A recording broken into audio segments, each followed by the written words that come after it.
Hello everyone and welcome back. So in this video, Lee is going to implement the Vertex class. Yes, the Vertex class, not to be confused with the Vertex cache class, Right. as I like doing. So, all right, let's start off with, let's get rid of this guy and that guy and this guy and that one and that one and that one. Yeah, there we go. Now I feel better. Let's close this and close this. Just doing a little bit of cleanup while we get ready for this next part of the system. Let's go ahead and create a new class. If Visual Studio wants to catch up at any point tonight, we will name this class Vertex, and this class shall be named Vertex. All right, our obligatory namespace cleanup. So Vertex will be part of our train system. Now, I'm trying to think. Yeah, I think I need system in this one. All right, we have our Vertex class. Let's make this a public class. And there's going to be several things that we're going to need inside of this class. We're going to start off with the constructor. So we will make a public vertex. And that will be our constructor. If I remember right, I think our vertex takes a vector 3. So not a vertex. Vector 3. And that means we're going to need the Unity engine. And we're going to call this position. Inside of here, we're going to do a couple of things, but before we can do those, we're going to need a couple of fields to do those things with. The first field is going to be touched. Now this one's going to be an interesting little guy. I'm drawing the name from my experience with Linux, which is basically a command that adjusts the date time that something has been modified. What I intend to do with this is use it as a property to keep track of the last time anything has accessed any part of this particular Vertex class. So every time we modify anything or we request information, we're going to update this touched property with the latest date time. And then we can use that date time and bounce it against the current date time and see if the difference in time is greater than the time to live. If it is greater than the time to live, then we will mark this vertex to be purged from the vertex cache. So this will be also a private set. So first thing that we will do now that we have this is say touched equals datetime dot now. All right, the next thing that we need to do is assign our position. So to assign position, we are going to need a property for doing so. So we'll make a public vector 3 position. This will have a getter and a setter. And I'm going to convert this to a property with a backing field. And we're going to be doing this with most of our properties. Not all of them, but most of them. And what we're going to do is we're going to adjust our touched property in each one of these. So every time we access or access the retrieve information, or we adjust a value in one of these properties, we want to update this touched time. So this will be the standard pattern that we're going to do for several of these other properties. Those properties are going to be our normals, our tangents, and our color. So let's go ahead and adjust these. So make sure that one's positioned. So I'm going to collapse this one. This one will be normal.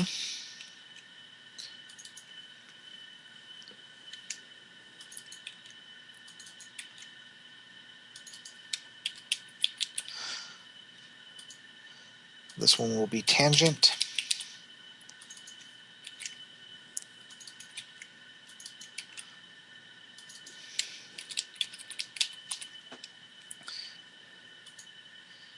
And I missed one. Hey, look at, here it is, way up here. This one will make color. I'll move them in a sec.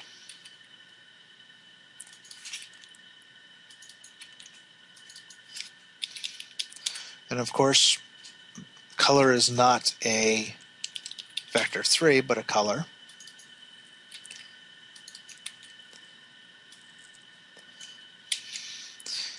And if anybody hears that scratching sound, that would be Jason, playing with his beard.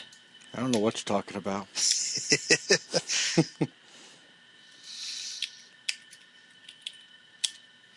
All right, normals are vector 3s, but tangents are going to be vector 4s. Come on.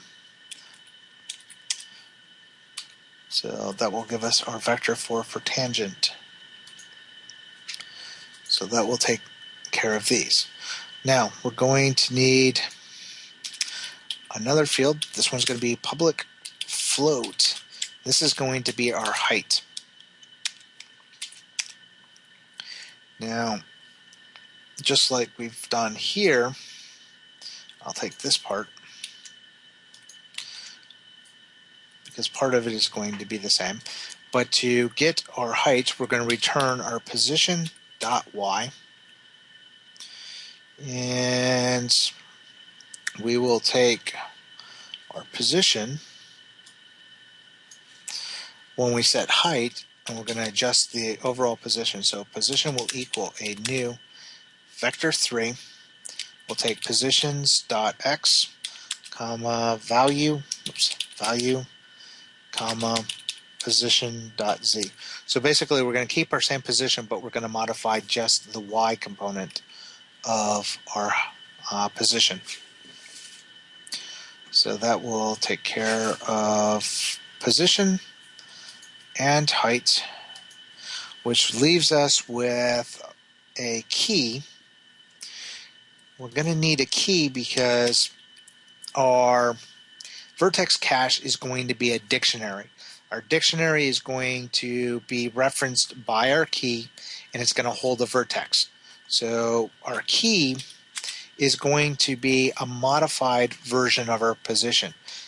Mostly I just mean it's going to be a vector 2 variant of our position. So with key, it will just have a getter because no setter on this guy. We'll set touched equal to date time dot now. And I really didn't want you to do that for me, but thank you, ReSharper. And then we'll do return new vector 2. We'll take our positions x and our positions dot z. And let me go refix this. All right, so that will give us our key.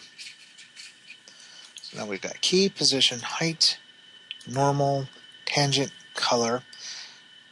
Now these next ones, after touched, are going to be just some properties. These are going to be flags, so we know what kind of state our vertex is in. We want to be able to flag our vertex to be able to hold it. So basically, if for some reason we don't want our purge operation to get rid of this particular vertex, case in point, where this would come in handy is, let's say we've got a patch and we're sitting on the patch and you decide to get up and go get a cup of coffee, and we're looking at the editor here. So the way I'm thinking of this is, you're in here, you're sculpting on your train, you decide to get up, go get a snack, go get some coffee, whatever it happens to be, and you come back and you've been gone longer than the time to live. So what ends up happening is you get back, hey, I got my coffee, you sit down, you start sculpting. Well, all the vertices have expired because your time to live has expired and those patches are still sitting there. You try to sculpt on them, it's going to try to interact with vertices that are no longer in the vertex cache, and things are going to explode on you. So anything that is going to be currently visible, or literally any patch that is still in the system in the train manager, is going to set hold to be true.